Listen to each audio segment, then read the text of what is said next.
Hello friends, welcome back to my channel. আশা করি সবাই ভালো আছো, আমিও খুব ভালো আছি। তাহলে আজকে একটা বিশাল বড় সমস্যা আমরা দেখতে পাচ্ছি, কি বলো? অবশ্য করি, কারণ রিমির আবার একটা প্রবলেম শুরু হয়েছে, গত রাত থেকেই দেখতে পাচ্ছি আমরা। কিন্তু আমি ভেবেছিলাম হয়তো বা এই প্রবলেমটা ওরা সলভ করে নেবে, কারণ বাড়ির মধ্যে ঘরের মধ্যে যেটা হচ্ছে সেটা ঘরের মধ্যেই থাকবে। কিন্তু কিছু তো একটা হয়েছিল যে লাইভটার মাধ্যমে আমরা জিনিসটা পুরোপুরি দেখলাম, সেই লাইভটা পরবর্তীকালে প্রাইভেট করে দেওয়া হলো, বা প্রাইভেট বা ডিলিট করে দেওয়া হলো, প্রাইভেট তো হবে না, ডিলিট করে দেওয়া হলো। তাহলে কেন এই জিনিসটা হলো? কেন? কিসের প্রবলেম? কত বড় প্রবলেম? কী থেকে হচ্ছে?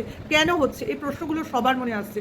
কিন্তু তার সঙ্গে এটাও মনে আসছে যে রিমি এর আগেও এই ঘটনাগুলো করেছে। কারণ এর আগেও ও দুবার বাড়ি থেকে এইভাবে ওর শ্বশুরবাড়ি থেকে বেরিয়ে গেছে, এবং এই যে হঠকারী ডিসিশন, এই যে যা খুশি তাই করা, যাকে যা খুশি বলা, এই যে একটা মেন্টাল ব্যাপার, সেটা ও সবসময়ই চালায়। কিন্তু তবুও তার মধ্যে যেটা আমরা বুঝেছিলাম কি না, ও ওর হাজব্যান্ডকে এখন মানে প্রচণ্ড ভালোবাসে এবং ওর সঙ্গেই সারাটা জীবন কাটাতে চায়। অ্যাকচুয়ালি এই অবধি সবটাই ঠিক, এবং অবশ্য করেই ওর মা পিঙ্কি রিমিকে পুরোপুরি সাপোর্ট করে। মানে রিমি যেটা চায় বা রিমি যাতে ভালো থাকবে, অ্যাকচুয়ালি সেটাই ওর মার করবে, এবং মা সেটাই করতে চায়। নিজের জীবনটাকে মানে যে কোনো পরিস্থিতিতে রেখে শুধু মেয়ের ভালো কিসে হবে, এইটা আমরা দেখেছি তার মাকে পিঙ্কিকে করতে এগুলো। এবং তার জন্য তাকে যে কী পরিমাণ হেনস্থা হতে হয়েছে, কী পরিমাণ অপমানিত হতে হয়েছে, কিভাবে লোকের বাজে কথার সম্মুখীন হয়েছে, প্রতিটা সম্পর্ককে একটা মানে কি বলবো, মানে জিজ্ঞাসা চিহ্নের সামনে দাঁড় করিয়ে দিয়েছে। কোনো সম্পর্কই এখন সেইভাবে তার পাশে নেই। সেই পরিস্থিতিতে থেকেও সে শুধুই চেয়েছে তার মেয়ে তার শ্বশুরবাড়িতে ভালো থাকুক। প্রতিটা মায়ের এটাই কাম্য, প্রতিটা মা বাবা এটাই চাইবে যে তার মেয়ে শ্বশুরবাড়িতে ভালো থাকুক, শান্তিতে থাকুক, সুখে সংসার করুক। এই অবধি সবটাই ঠিক। কিন্তু আমরা এটাও সঙ্গে সঙ্গে জানি যে যার সাথে বিয়ে হয়েছে পিঙ্কির মেয়ের, সেই ছেলেটা মোটেও ভালো না। আমরা প্রত্যেকে জানি, A to Z জানি যে রিতম মোটেও ভালো ছেলে নয়। কারণ সে অতি অল্প বয়সে টাকার মুখ দেখেছে, অতি অল্প বয়সে একটা ফেমাস পরিচিতি পেয়েছে, এবং অতি অল্প বয়সে মহিলা সংসর্গে রয়েছে। মহিলা মানে অতি বড় ভেবো না, মেয়েদের সংসর্গ বলে ভালো হবে, কারণ এরা কেউই এখনো মহিলার পর্যায়ে যায়নি। হ্যাঁ, মেয়ের সংসর্গে রয়েছে। সে ফার্স্ট ওয়াইফই হোক, সেকেন্ড ওয়াইফই হোক, এই ধরনের সম্পর্কে ও সবসময়ই যুক্ত হয়েছে, এবং কোথাও ওর স্টেবিলিটি নেই, এবং এর সঙ্গে সঙ্গে প্রতিটা মেয়েও ওর সঙ্গে স্টেবলভাবে থাকতে পারে না। তাহলে এই ঘটনাগুলো থেকে আমরা একটা সিদ্ধান্তে আসতে পারি, যেটা হলো রিতম মোটেও অ্যাডজাস্টেবল নয়, এটা আমরা পয়েন্ট আউট করতে পারি। দ্বিতীয় পয়েন্ট আউট করতে পারি যে ওর সঙ্গে হয়তো কোনো মেয়েই সেভাবে অ্যাডজাস্ট করতে পারে না, যার জন্য তার প্রথম বউ তাকে ছেড়ে চলে গেছে, এবং সেকেন্ড ওয়াইফ হিসেবে এখন যে প্রেজেন্ট ওয়াইফ অর্থাৎ রিমি সবসময় আসতে চাইছে, থাকতে চাইছে, কিন্তু পারছে না। তার মানে পরিস্থিতি, তাহলে একটা প্রশ্ন এখানে আমাদের মনে জাগতেই পারে, মেয়েটা তো বারবার আসতে চাইছে, বারবার আসছে, কিন্তু থাকতে চেষ্টা করছে, কিন্তু পারছে না। তাহলে নেগেটিভিটিটা কোথা থেকে আসছে? কোথা থেকে তাকে ফোর্স করা হচ্ছে এখানে বা শ্বশুরবাড়িতে না থাকতে পারার জন্য? কিছু তো হচ্ছে, কিছু তো প্রবলেম হচ্ছে। নাহলে যদি প্রবলেম মেয়েটার মধ্যেই থাকতো, তাহলে সে কিন্তু বারবার ঘুরে আসতো না। ও যদি সংসার করতে না চাইতো, ও কিন্তু বারবার ঘুরে আসতো না। কিন্তু ও সংসার করতে চাইছে, কিন্তু ওকে সংসার করতে দেওয়া হচ্ছে না। বা তাহলে প্রশ্ন আসতে পারে, তাহলে কেন বিয়ে করেছিল ফার্স্ট টাইম? তাহলে ফার্স্ট টাইম বিয়ে করেছিল হয়তো বা কিছু সেখানেও হয়তো রিমির মানে চাহিদাটাই বেশি ছিল, রিমির তরফ থেকে বেশি বিয়ে করার তাগিদা ছিল, এটা হতে পারে। আর দ্বিতীয়ত, তখন রিতম সেভাবে গ্রো করতে পারছিল না, এবং সামনে এরকম একটা মেয়েকে দেখেছে যে অলরেডি ভেরি চার্মিং এবং খুব ফেমাস, ভালো রিলস করে, নাও এর সঙ্গে সম্পর্কে জড়িয়ে পড়ি। তিন নম্বর পয়েন্টস হচ্ছে, ও তখন ফার্স্ট ওয়াইফের সঙ্গেও সম্পর্ক ছিল না, এবং তাকে খানিকটা জেলাস ফিল করার জন্য ও এই সম্পর্কে জড়িয়েছিল। একদম এই পয়েন্টসগুলো বেস করেই এই ছেলেটি, অর্থাৎ এই রিতম নামক অসভ্য বজ্জাত ছেলেটি এইভাবেই প্রতিটা মেয়েকে ইউজ করে। এটা আমরা প্রত্যেকে জানি। যারা আমরা খুশি হয়েছিলাম রিমি ওই বাড়িতে যাওয়ার পর লাস্ট টাইম, তারাও জানি, এবং যারা খুশি হয়নি তারাও জানে। অ্যাকচুয়ালি সবাই জানে এখানে কালপ্রিট কে।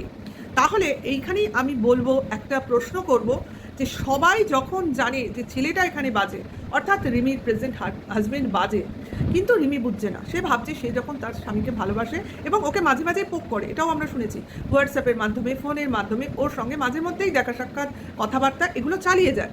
তাহলে সেই ক্ষেত্রে ওকে পুরোপুরি ভুলতেও দেওয়া হয় না। মানে সবাইকে নিয়ে থাকতে চায় এই ছেলেটা।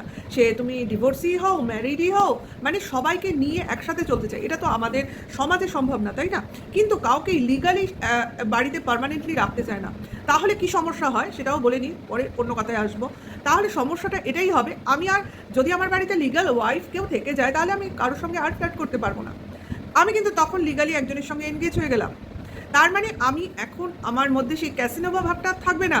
আমার যেই ইমেজটা আমি চাইছিলাম ওয়াইটিতে সেটা এখন রেস্ট্রিক্টেড হয়ে যাবে।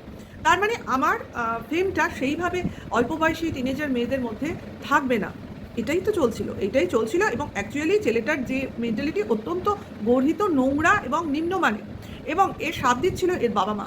বাবা মা কিন্তু ছেলেকে পরতে পরতে চেনে, এটা কিন্তু কেউ ডিনাই করতে পারবে না যে তার ছেলে মেয়েকে তার বাবা মা চিনবে না, অবশ্য করেই চেনে, পরতে পরতে চেনে। এবং সেইগুলো প্রতিটা ছেলে যেসব সম্পর্কে জড়াচ্ছিল প্রতিটা জিনিসে তার মা সাথ দিচ্ছিল। মা হয়তো বলবে উপায় নেই, ছেলে মেয়ে যেটা ভালো থাকে আমি তাই করি, তাই ছেলে যেটা অন্যায় করবে তাতেও ছেলে ভালো থাকবে, ছেলে যেটা ভালো করবে তাতেও ছেলে ভালো থাকবে। তাহলে কোনো জিনিসটাতেই আমি তাকে শেখাবো না, বানাবো না, মানে কোনোভাবেই তাকে শিক্ষা দেবো না। তাহলে কিসের মা, কিসের বাবা? এরা তো বাবা মা হওয়ার যোগ্যতাই নেই এদের, যে সন্তানকে সঠিক শিক্ষা, সঠিক মানে রাস্তাটা দেখাতে পারে না। তাহলে এই বাবা মাকে আগে শিক্ষা দেওয়া উচিত। এইবার চলে আসি ওদের সঙ্গে যে ঘটনাটা ঘটলো অ্যাকচুয়ালি আজকের দিনে দাঁড়িয়ে। এর আগের দিনের কথাগুলো বাদ দাও, সে তো রিমি বেরিয়েই গেছিলো, ওদের ডিভোর্স প্রায় হচ্ছিল। ডিভোর্স হওয়ার দুদিন আগে তাকে দেখা গেল আবার ওরা রিমির রিতমদের বাড়িতে ঢুকে গেছে। তাহলে এই যে ঘটনাটা ঘটলো ডিভোর্সের দুদিন আগে, কে ঘটালো? কে ঘটালো? অবশ্য করে এখানে প্রশ্ন আসবে যে রিমিরাই তো পিঙ্কি আর রিমি মিলে ওই ম্যামকে, যে ম্যাম এসছেন কিমার হাত ধরে, তাকে জোর করে মানে তার সঙ্গে কথা বলে তাকে রিকোয়েস্ট করে তার হাত ধরেই ওই বাড়িতে রিমি প্রবেশ করেছে। তাহলে ওই ম্যাম রিমিকে ওই বাড়িতে ঢুকিয়ে দিয়েছে জোর করে, এবং সেটা উনি নিজের মুখে স্বীকার করেছে যে হ্যাঁ উনি এটা প্ল্যান করেছিলেন যে রিমিকে যে যেন তেন প্রকারে রিতমদের বাড়িতে ঢুকিয়ে দেওয়া হবে, যাতে রিতমকে ফ্রেম করা হয়। কারণ রিতমদের ফ্যামিলিটা অত্যন্ত খারাপ। পয়েন্ট টু বি নোটেড, কথাটা ভালো করে পয়েন্ট করো। উনি জানতেন রিতমদের ফ্যামিলি অত্যন্ত নোংরা। তারা অল্প বয়সী মেয়েদের নিয়ে বাড়িতে প্রজেক্টের নামে অনেক নোংরামি চালায়, এটাও উনি বলেছেন নিজের মুখে, এটাও তোমরা পয়েন্ট করো। তারপরে এটাও বলেছেন রিতমের মতো বাজে নোংরা ছেলে হয় না, এটাও তোমরা নোটিশ করো। এবং তার সঙ্গে উনি এটাও বলেছেন রিতমের মাও অতি শুট টাইপের মহিলা। উনি চান না যে ছেলের বউরা তার বাড়িতে থাকুক। তিনি নানানভাবে ছেলে বউয়ের রিলেশনের মধ্যে নিজে ইন্টারফেয়ার করেন, এবং উনি চান যাতে ছেলে কোনোভাবে একটা মানে ফার্ম রিলেশনে না স্টে করুক। উনি যাতে ওই ছেলে আজ এ কাল সে এইভাবে চলাফেরা করুক, এটা মার প্রশ্রয়ই চলছে। উনি কিন্তু সবটা জানেন, সব। তার সঙ্গে তুমি এটাও জানেন যে রিমি প্রীতমের প্রতি দুর্বল। এই যে দুর্বলতা, এটাকেই উনি কাজে লাগিয়ে রিমিকে ওই রকম নোংরা একটা ফ্যামিলিতে ঢুকিয়ে দিলেন। এটা কি উনি ঠিক করলেন? উনি যখন জানেন ওরা বাজে এবং ওই বাড়িতে থাকলে রিমি থাকতে পারবে না, এমনকি ওর হেলথ কন্ডিশন খারাপ হয়ে যেতে পারে, ওর মেন্টাল কন্ডিশন খারাপ হয়ে যেতে পারে, বা ওর লাইফ রিস্ক আছে, বা ওই বাড়ি থেকে ও বেরিয়ে যেখানে ইচ্ছে চলে যেতে পারে। এটাও আমরা রিমির মুখে শুনেছি যে যদিও বা আমি এই বাড়ি থেকে বেরিয়ে যাই, আমি আর মা বাবার বাড়িতে, মার বাড়িতে ফিরবো না, এ কথাও কিন্তু রিমির মুখে আমরা শুনেছি।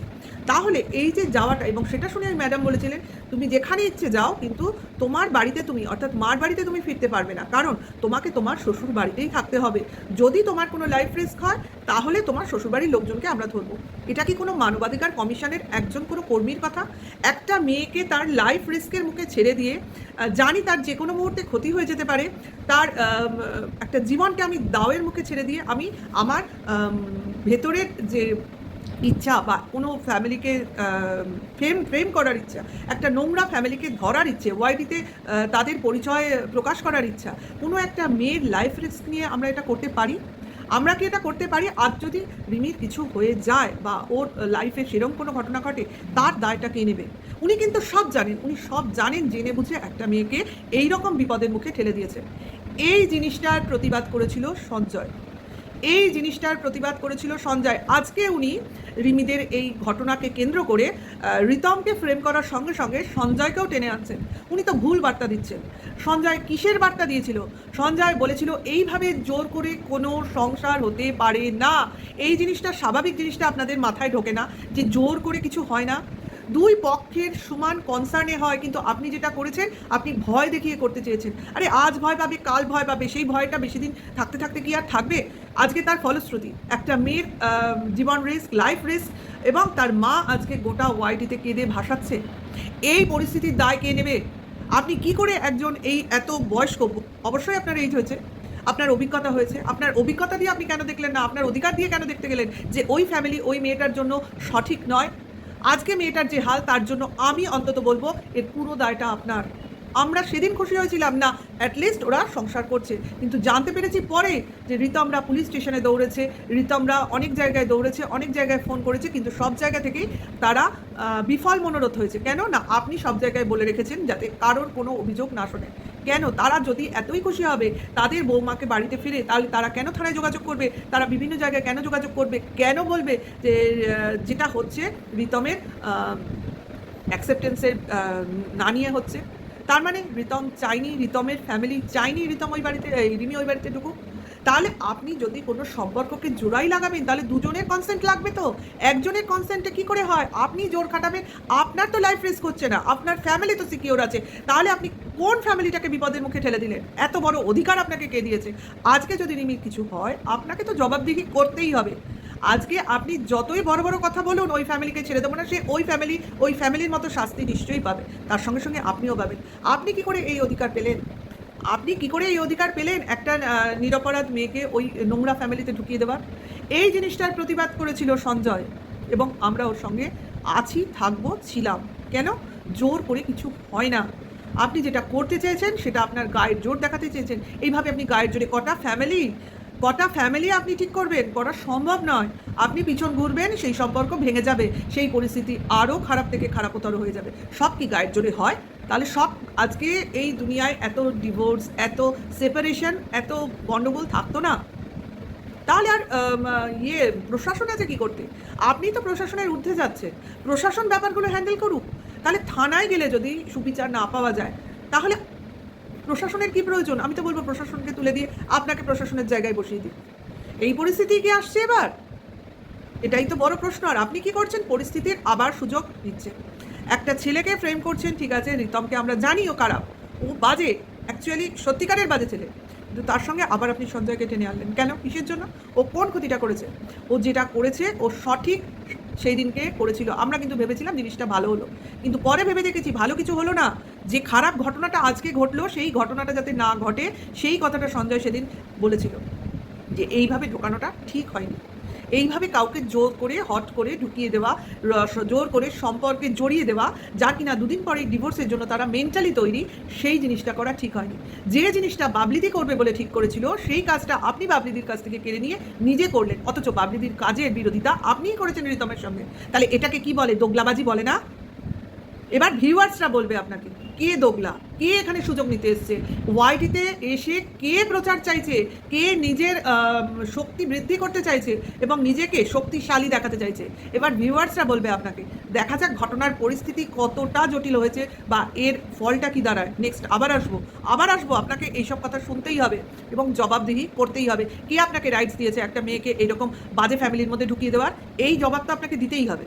তাহলে ভিউয়ার্সরা যদি ভালো লাগে ভিডিওটা তাহলে লাইক, কমেন্টস এবং অবশ্য করেই শেয়ার করো, আর নেক্সট ভিডিওর ওয়েট করো।